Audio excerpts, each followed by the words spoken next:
Hindi bumangon si Jesus Christ para tayo'y magpasarap sa buhay. Bumangon si Jesus Christ at ipinakilala niya ang kanyang sarili sa inyo para yung mga taong kakilala nyo ay maidugtong natin din kay Kristo. Dahil ang pag-asa ay hindi pinagdadamot, sinishare yan sa iba.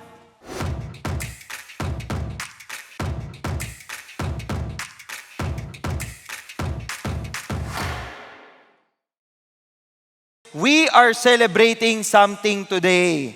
Ang tawag ho natin dito ay Resurrection Sunday. Pero karamihan po sa inyo, ang tawag na kaugalian natin, anong tawag sa linggong ito? Oo, Easter. Nagtaka na ba kayo kung bakit tungkol sa itlog ang Easter Sunday? Di ba? Bakit kaya nakonekta yung itlog doon? So maraming iba't ibang paniniwala ho dyan, pero tradisyon na lamang yan. Huwag ho kayong mabubulag sa tradisyon. Huwag niyong kakalimutan na itong linggong ito, itong sineselebrate natin, ay hindi tungkol sa paghahanap ng nawawalang itlog. Okay? Hindi po. Tungkol po ito sa taong hindi nawala. Akala ng mga tao, mawawala siya, mapapatahimik siya, mabubura siya sa mga pahina ng mga history books, at dahil galit sila sa kanya, anong nangyari? Pinatay, nilibing, akala nila katapusan na niya, pero hindi. Siya po ay bumangong muli at nabuhay at buhay siya magpasawalang hanggan. Buhay ang Diyos! Kaya ang pag-aaralan natin ngayon ay the significance of the resurrection. Titingnan ho natin bakit ipinangako ito, ano ang pinapatunayan nito, at ano ang dahilan para dito. So, tatlong bagay po. Unang pag-uusapan natin, the promise. Ito po ay ipinangako ng Diyos. Kapag ho nangangako, dapat tinutupad. Tama? Pag ang Diyos nangako, hindi pa pwedeng hindi niya tutuparin ang pangako niya. Ganon katindi ang faithfulness ni God. At makikita natin yan in the resurrection. Tingnan po natin. Romans 1. Ito po ay liham ni Apostle Paul para sa mga believers na nandun sa Roma. Okay? Believers na sila, alam na nila. Meron nang nakakakilala sa kanila kay Kristo. Pero gusto pa rin ni Paul na maintindihan nila kung ano ang gospel. Kaya isinulat to ang Romans. Tingnan ninyo. Sabi ni Paul, a bondservant of Christ Jesus. Alam niyo bang ibig sabihin ng bondservant? Magandang salita lang po yan sa alipin. Alipin, ako'y alipin mo kahit... Alipin mo, alipin ako ni Lord. Alipin ako ni Lord, gagawin ko lahat para kay Lord. Ganun po ang tingin ni Paul sa sarili niya. Pero hindi lang yon, hindi lang siya alipin ng Panginoon Jesucristo, he is also an apostle. Ngayon marami hong apostles. Meron ho tayo sa Mindanao na apostle, pero yung apostle talaga, na totoo, di ba? Ito ho yung talagang tinawag ng Panginoon para ipahiwatig o ipaabot sa mga tao yung kanyang mensahe. And so, that is the mission of the Apostle Paul.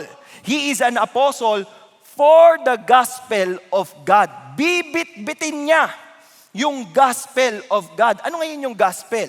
Pag pinag-uusapan ho natin ang gospel, ang ibig sabihin niyan ay good news. Ang dami ho nating pwedeng ituro, ano ba talaga ang gospel? So makikita nyo rin ho yan dito sa mensahe ni Apostle Paul.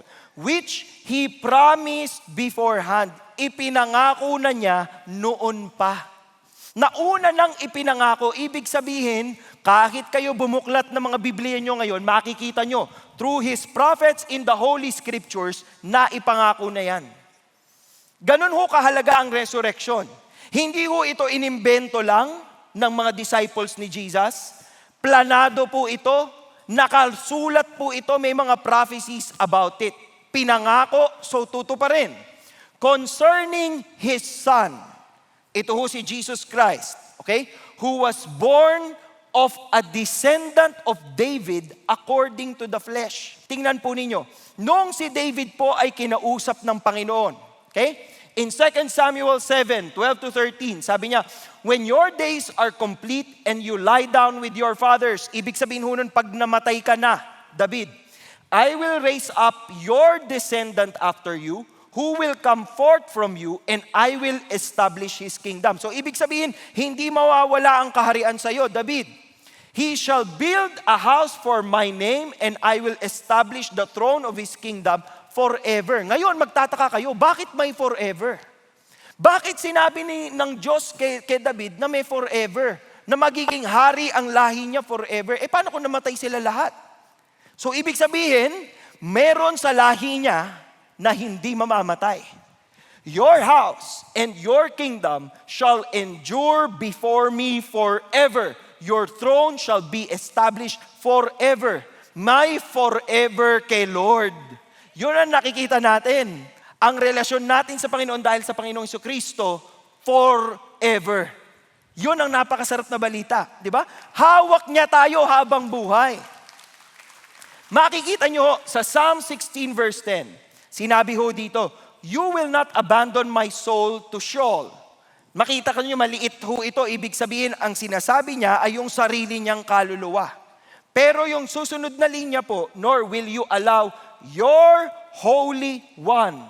Capital na po yan. Ibig sabihin po niyan, iba ang pinatutunguhan o iba ang pinag-uusapan. To undergo decay. Hindi mo hahayaang mabubulok siya. So noon pa lang, sinabi na po na hindi mamamatay si Jesus Christ, panghabang buhay siyang patay. Hindi. Nakaprophesy po yan.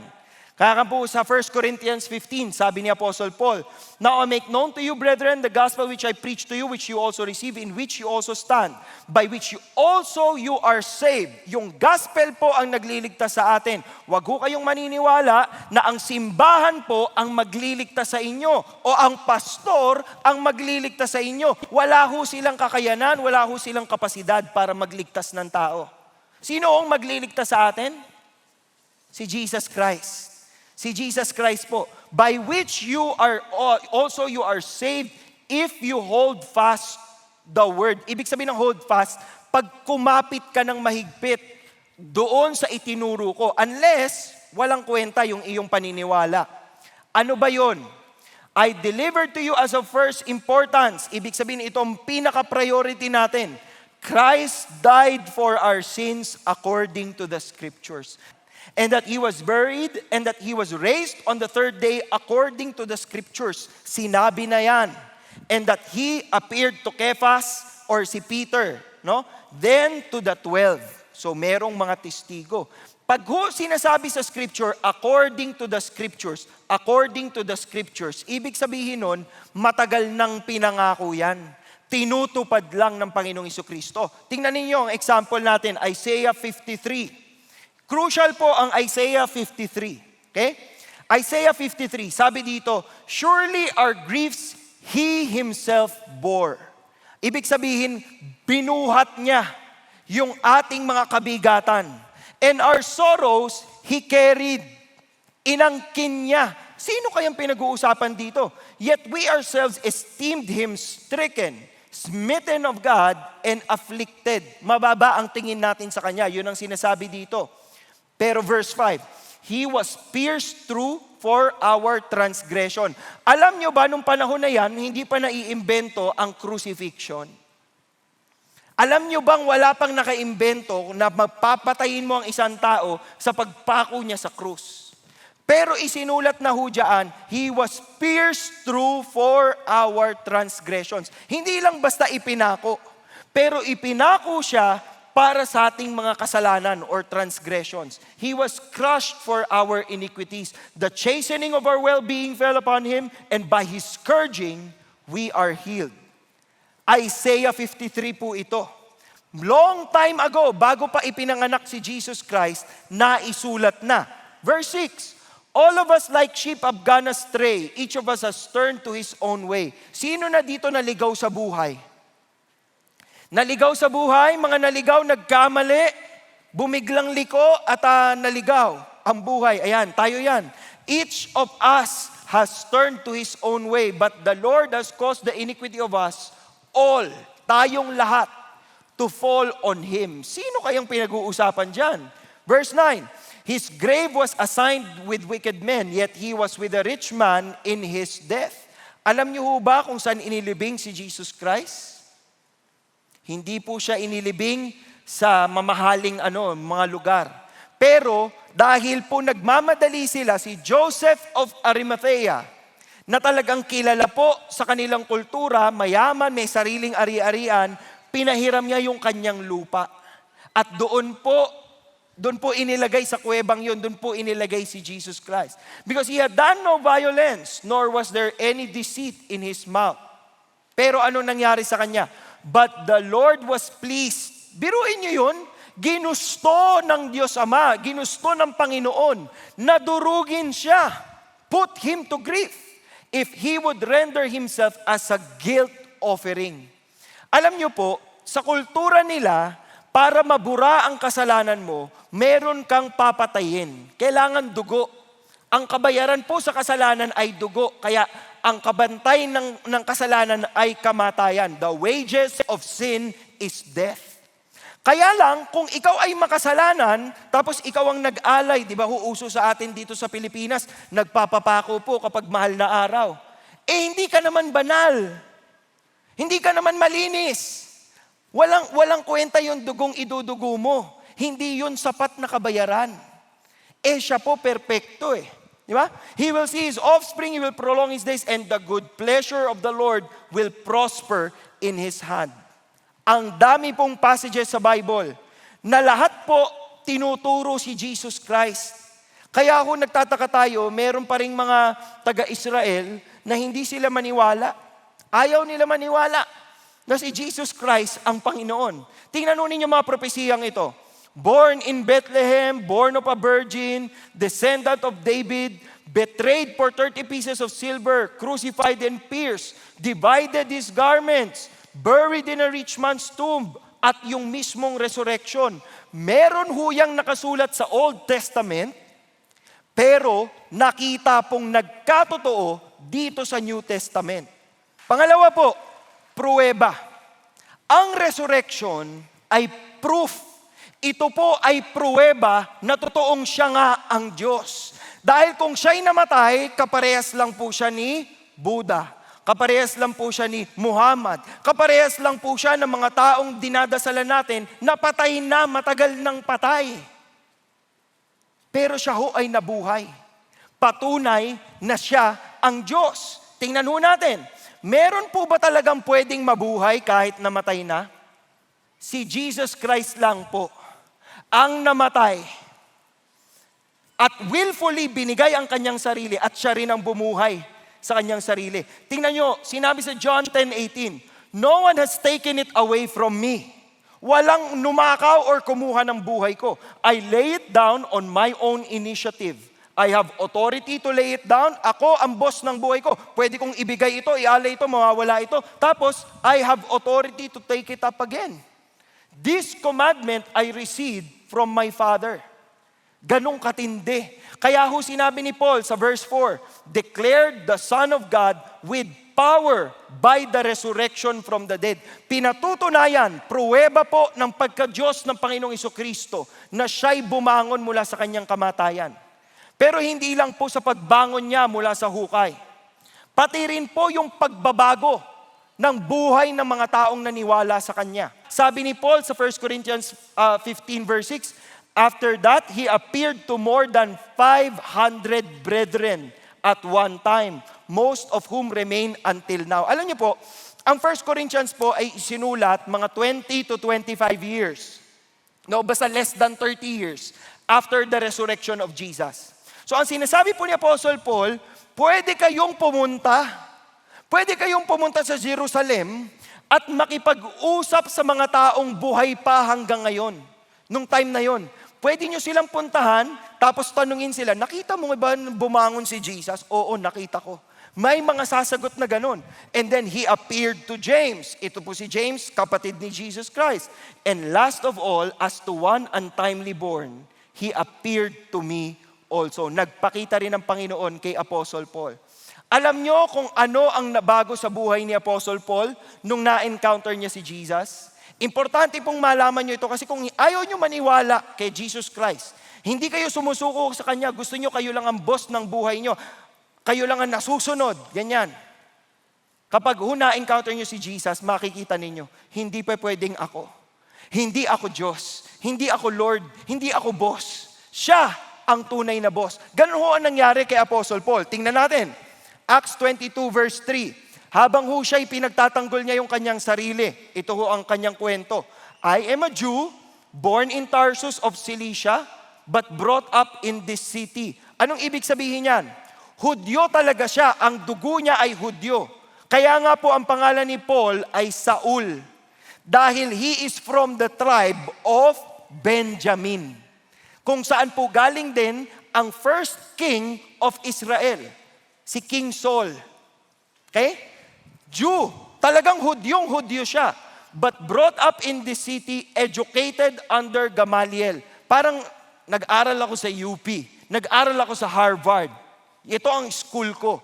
Ganon, mataas ang pinag-aralan. Strictly according to the law of our fathers, being zealous for God, just as you all are today. Sinasabi ni Apostle Paul, mabuting tao naman ako. Mahal ko ang Diyos. Galing ako sa magandang pamilya. Edukado ako. Marami akong alam. Marami akong napag-aralan. Ano ang nangyari sa kanya? 4-5. I persecuted this way to the death. Ito pong way na to, ito po ang tawag sa mga Kristiyano noon. Followers of the way. Kaya ho tayo merong mga ang daan. Meron ding ang former na daan. Di ba? Diyan ho nila yan kinokopya. Oo. I persecuted this way to the death, binding and putting both men and women into prisons. Naiintindihan niyo anong ginagawa ni Apostle Paul? Ang ginawa ni Apostle Paul, pupunta siya sa mga Kristiyano, lulubidan niya, pupusasan niya, lalagay niya sa presinto.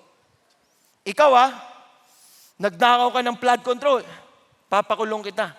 Yung pala si Apostle Paul pala yung kailangan natin. Hindi, Kristiyano ka, naniniwala ka kay Jesus, kukulong kita. Hindi pa yun.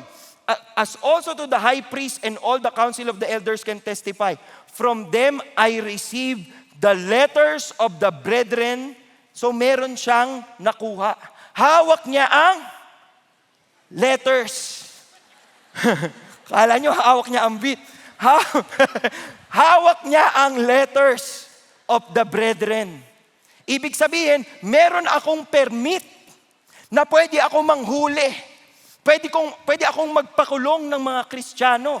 So he started off for Damascus in order to bring even those who were there to Jerusalem as prisoners to be punished. Gusto niya talagang burahin ang mga Kristiyano. Ganun po si Apostle Paul. Ngayon, sino dito kasing sama ni Apostle Paul? Wala. So parang sa punto po ngayon, parang mas masama siya sa inyo. Kasi kayo, kahit naman ayaw niyo po ng mga Kristiyano, andito ka ngayon.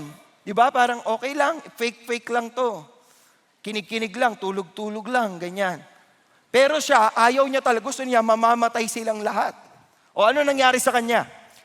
Sa isa pong chapter, nagkikwento pa siya nito I thought to myself that I had to do many things hostile to the name of Jesus of Nazareth.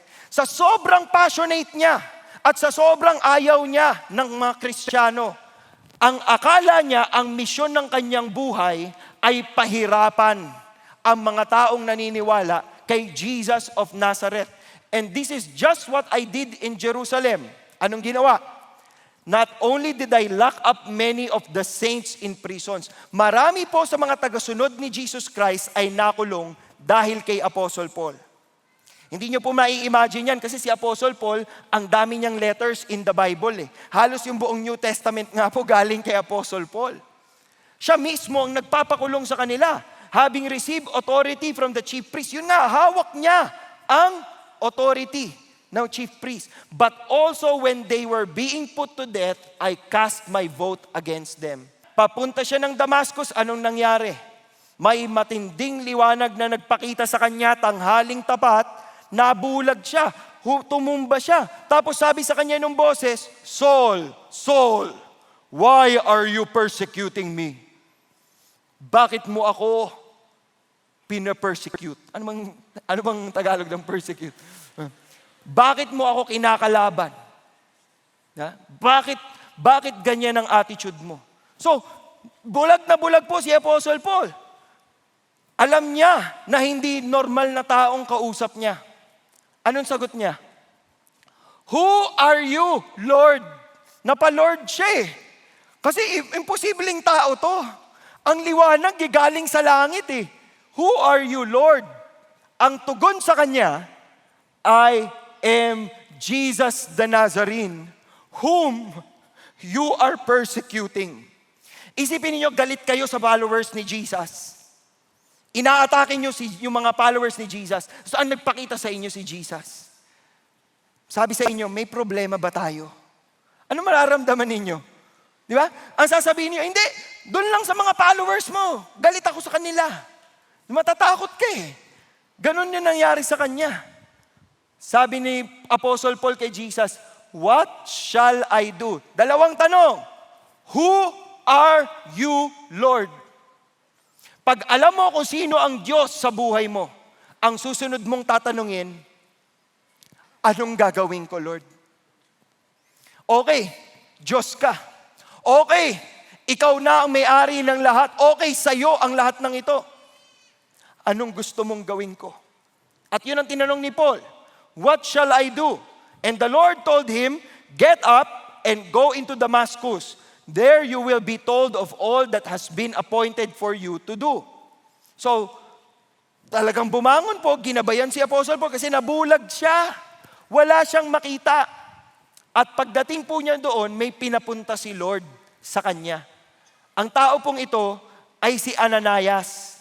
Kinausap ni Lord si Ananias. Sabi kay Ananias, Ananias, pumunta ka ng Damascus. Naandun si Saul, si Paul. Diba? Naandun siya. Gusto kong pagalingin mo siya. Tanggalin mo yung pagkabulag niya. Alam niyo ang sabi ni Ananias kay Lord? Lord, ayoko yung puntahan. Galit po yan sa mga Kristiyano. Baka ako pag lumapit ako, papatay po ako niyan. Pero sinabi ni Lord sa kanya, hindi, puntahan mo. Kinausap ko na siya. So pumunta po si Ananias. At pinagaling ni Ananias si Saul. Hindi lang niya binalik yung paningin ni Saul. May bago pa siyang misyon na ibinigay. Ang sabi niya kay Apostle Paul, tingnan niyo, Acts 22:14-15. The God of our fathers has appointed you. Ikaw mismo, Paul, inassign ka to know His will and to see the righteous one and to hear an utterance from His mouth. Biniyayaan ka nitong opportunity na marinig mo ang boses niya. For you will be what? A witness for Him to all men of what you have seen and what you have heard. Gagamitin kang testigo. Magtatanong kayo, bakit kailangan si Paul? Meron namang 12 disciples si Jesus, minus Judas 11. Pwede namang isa sa kanila. At least sila, exposed sila kay Jesus. Bakit kailangan si Paul ang gamitin? Kasi po kung gusto nating maniwala ang mga hindi naniniwala, kukuha tayo galing sa ranggo nila. Galing sa mga taong basura ang buhay. Galing sa mga taong pasaway. Galing sa mga taong sirana ang testimony. Kaya si Paul ang kinuha. Kasi ikaw galit ka. Galit ka sa mga Kristiyano. Ayaw mo maniwala kay Kristo, ikaw ang gagamitin ko. At gamit na gamit si Apostle Paul. No one ever went as far as the Apostle Paul. Ang layo ng inabot niya hanggang Roma bago siya mamatay. Tungkol pa rin kay Kristo ang mensahe niya. Dahil siya mismo, yung naging buhay niya, ay patunay na pag sinuko mo ang buhay mo sa Panginoong Hesukristo, may silbi ka. Kasi totoong buhay ang Kristo natin. Yung po ang ikatlong punto natin. May purpose po yan. May dahilan kung bakit taon-taon sineselebrate natin ang muling pagkabuhay ng Panginoong Hesukristo. Bakit? Ano ba yung purpose na yon? Tingnan natin, ituloy natin sa Romans 1:5. Through whom we have received grace. Okay? Meron tayong grasyang natatanggap. Meron tayong awa na natatanggap. And apostleship. Ibig sabihin, hindi lang yung awa at pagpapatawad. Meron din binibigay na misyon. Ano yon? To bring about the obedience of faith among all the Gentiles for His name's sake. Ano ang ibig sabihin ng obedience of faith? Di ba po sa Bible ang sinasabi natin, ang faith, hindi mo pwedeng sukatin sa gawa. Ang faith dapat talaga sa loob mo yan eh. Kaya nga po sabi ni Apostle sa Acts 17:31, tingnan natin. He has fixed a day in which He will judge the world in righteousness. Merong araw ng paghuhukom. Through a man whom He has appointed, having furnished proof to all men by raising Him from the dead. Dahil nga nabuhay si Kristo, totoo na darating yung araw ng paghuhukom at titignan po tayong lahat kung tayo ba'y talagang sumunod sa Kanya o nag-fake news lang tayo'y Christ-committed followers. Si Paul po sa kanyang mga defense, sabi ho niya to, "For this purpose I have appeared to you to appoint you a minister and a witness." Sinasabi ho sa kanya, kinikwento niya na binigyan ako ng misyon to be a minister and a witness. Anong ibig sabihin nun? Bubuksan niya ang kanilang mga mata. Meron ba kayong mga kakilala na bulag pa ngayon pagdating sa pananampalataya sa Panginoon? Hindi pa ho nila kilala talaga si Jesus? May iba pa ho silang dinadasalan, kinakapitan? Tungkulin po ninyo yon kung kayo ay followers of Christ, na buksan ang kanilang mga mata. Diba? That they may turn from darkness to light. Mga kakilala nyo pong nasa kadiliman ngayon. Mga ka-Facebook po ninyo, mga kaibigan po ninyo na parang may pinagdadaanan sa buhay, magkaroon kayo ng pakialam sa kanila. Lead them from darkness to light and from the dominion of Satan to God. Ilipat po ninyo sila mula sa kadiliman papunta sa kabutihan, that they may receive forgiveness of sins and inheritance. Ibig sabihin po, may benepisyo para sa kanila. Ganun ho dapat yung kagustuhan natin. Yun ang purpose. Hindi bumangon si Jesus Christ para tayo'y magpasarap sa buhay. Bumangon si Jesus Christ at ipinakilala niya ang kanyang sarili sa inyo para yung mga taong kakilala nyo ay maidugtong natin din kay Kristo. Dahil ang pag-asa ay hindi pinagdadamot, sinishare yan sa iba. Romans 1:14-15, sabi ni Apostle Paul, I am under obligation. Obligado ako eh. Anong ibig sabihin pag sinabi mong obligado ako na i-preach ito? Anong ibig sabihin nun? Meron akong utang na loob eh. Kasi pinulot ako ng Diyos sa karumihan. So utang na loob ko ito. I am under obligation both to Greeks and to barbarians, both to the wise and to the foolish. Ibig sabihin, wala akong pinipili. Wala akong sinasanto. Dapat, kung sino mang makausap ko, dapat maipakilala ko kay Kristo. So for my part, I am eager to preach the gospel. Ibig sabihin, commitment ko ito. Ito na ang aking mission sa buhay. I will preach the good news. I-share ko ang good news. I am not ashamed of the gospel. Hindi ko ikinakahiya.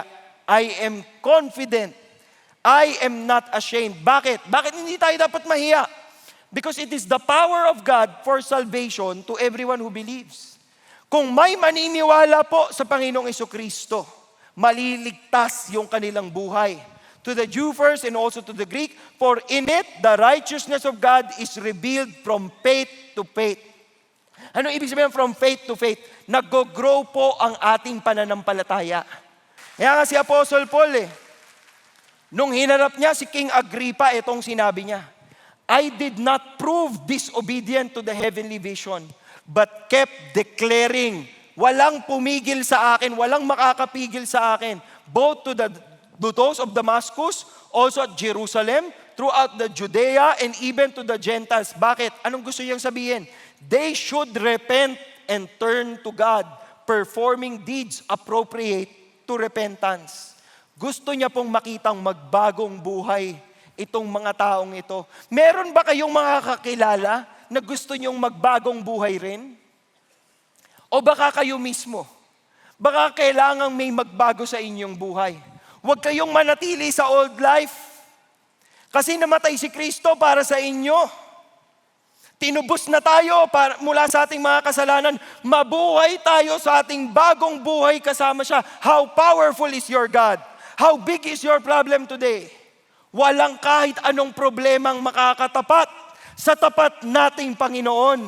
Simulat si Apostle Paul kay Timothy at sinabi niya, "It is a trustworthy statement deserving full acceptance that Christ Jesus came into the world to save sinners, among whom I am foremost of all." Ang tingin ni Apostle Paul sa kanyang sarili, siya ang pinakamasamang tao. Dahil kung titignan mong kabutihan ng Diyos at itatapat mo yung iyong sarili, ang layo-layo mo talaga. Ganun po yung pakiramdam. Pero ano sinabi ni Apostle Paul? "Yet for this reason," dahil dito, "I found mercy." Nakahanap ako ng awa so that in me as the foremost, kahit ako ng pinakamasama, Jesus Christ might demonstrate His perfect patience. Ano ibig sabihin nun? Kahit ako na pinakamasama, inabot pa rin ng mercy ng Panginoong Jesucristo.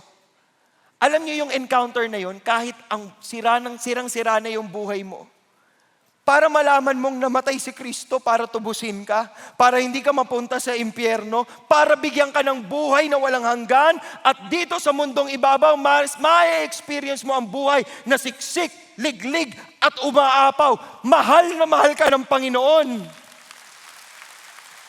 Mahal na mahal tayo ng Panginoon. Kaya nangyari ang nangyaring ito. Hindi lamang siya namatay. Hindi siya nanatiling patay. Kahit grabe ang pinagdaanan niyang pagdurusa. Sapat yun. Yung kanyang pagkamatay ay sapat na kabayaran. Pero bakit kinailangan niyang mabuhay? Kinailangan niyang mabuhay muli upang patunayan na hindi siya tao lang.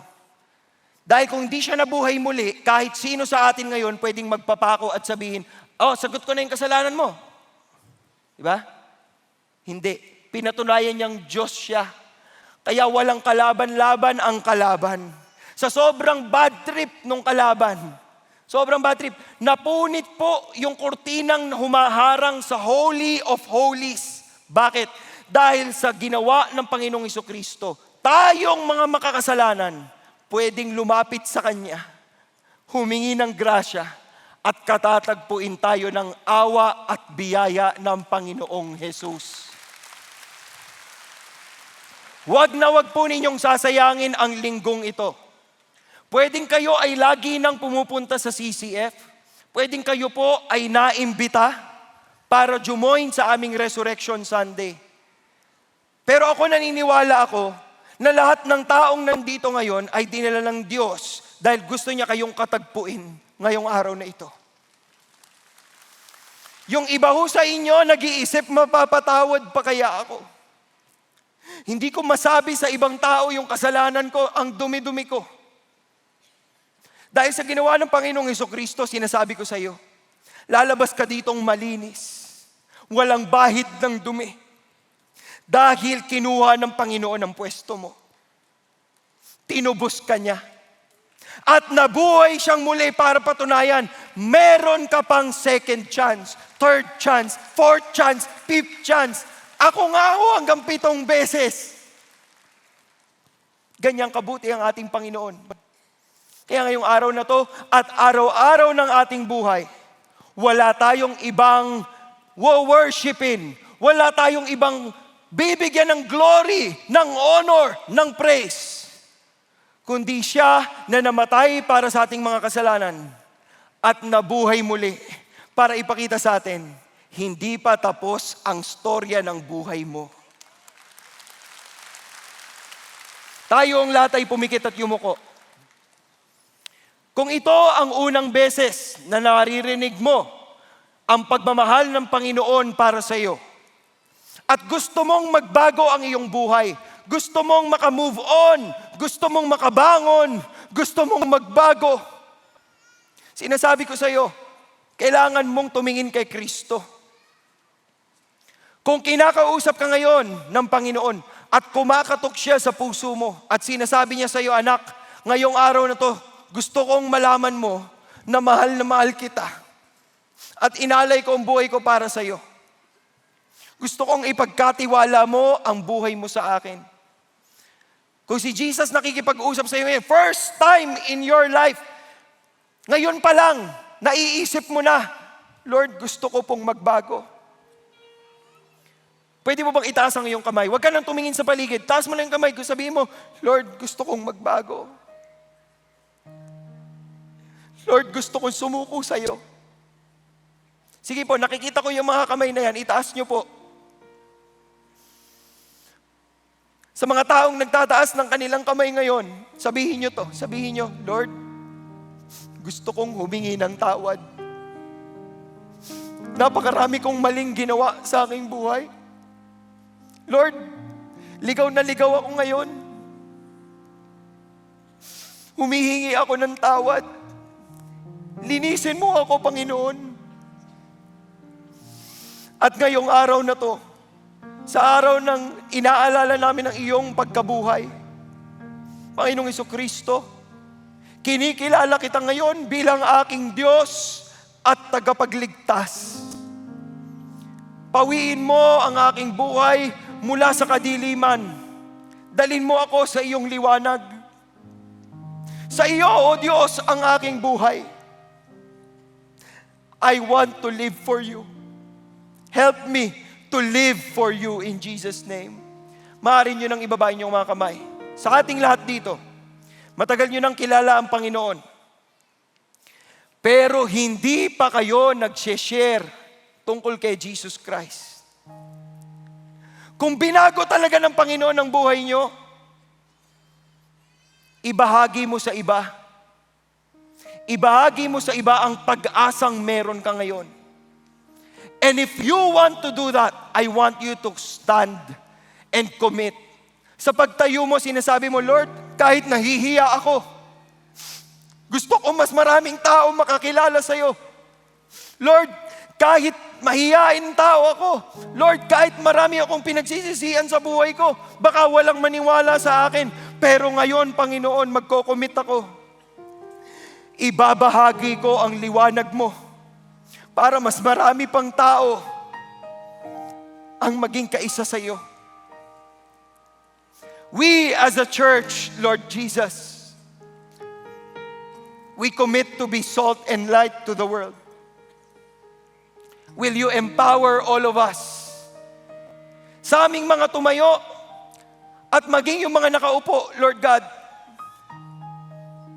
tulungan mo kaming lahat to live out this faith. Sa iyo, O Diyos, ang aming buhay. Sa iyo, Diyos, ang kwento. At ang kwentong isinusulat mo sa aming buhay. We worship you. We praise you. We thank you. And we declare that Jesus Christ is alive and He sits at the right hand of the throne of God. Tagumpay ang Panginoon. At kasama kami sa iyong tagumpay. We worship you, we thank you, in Jesus' name we pray. Amen and amen.